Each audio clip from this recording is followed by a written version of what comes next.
આનું એક કારણ આ છે કે સંખ્યા વિના એવા દોડાવ્યા છે આપણને કે કેવું તો મને ઘણા રોકે એ કે તમે આ બધાને ઘરે આવી ગયું છે.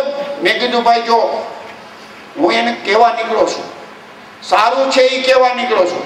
કોઈ મારી ઘરે ડાઇનિંગ ટેબલ નથી ને હું કહેવા નીકળો છું કે બીજાનો દ્વેષ ભાવથી, એમ નથી. પણ સારું શું આજે થયું તો એમાંથી આવતીકાલે, કારણ કે આપણે છોકરાઓને વારસો શું આપી જશું? હૃદય રોગ, મગજની તકલીફો, બ્લડ પ્રેશર એ આપી જાવ છું. આજે નહીં તો આવતીકાલે ધીમે ધીમે અમલમાં મૂકીને આપણે આના રસ્તા કાઢશું. આપણે રસ્તા કાઢી શકીએ એમ છે કે ભાઈ આ ડાઇનિંગ ટેબલ આવી ગયું છે, મહેમાન આવશે ત્યારે બેસ એની ઉપર બેસો, બાકી નીચે બેસો. અથવા બીજી અગવડતા હોય તો પલોઠી વાળીને બેસો ખુરશીમાં. આ તો સરળ જ થઈ શકે. અને કોઈ દી એ આપણે હિસાબ કર્યો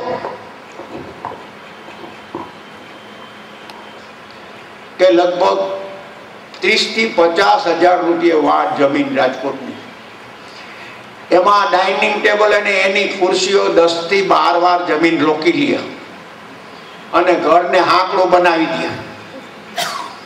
આપણું મન ભેગું હાંકડું થતું જાય છે. હવે એ ડાઇનિંગ ટેબલ એટલે વિચાર કરો કે 12 વારના 30,000 ગણો તો 3.5 લાખ રૂપિયા થાય, અને 50,000 ની જમીન વાર ન હોય તો 6 લાખ રૂપિયા તમે એની પાછળ નાખી દીધા. અને હકડાસ ઊભી કરી જુદી, એની બદલે નીચે બેસતા હોય તો આસની પાયથરા લેવે પૂરું થઈ ગયું અને સરસ મોકળાશ વાળું ઘર લાગશે.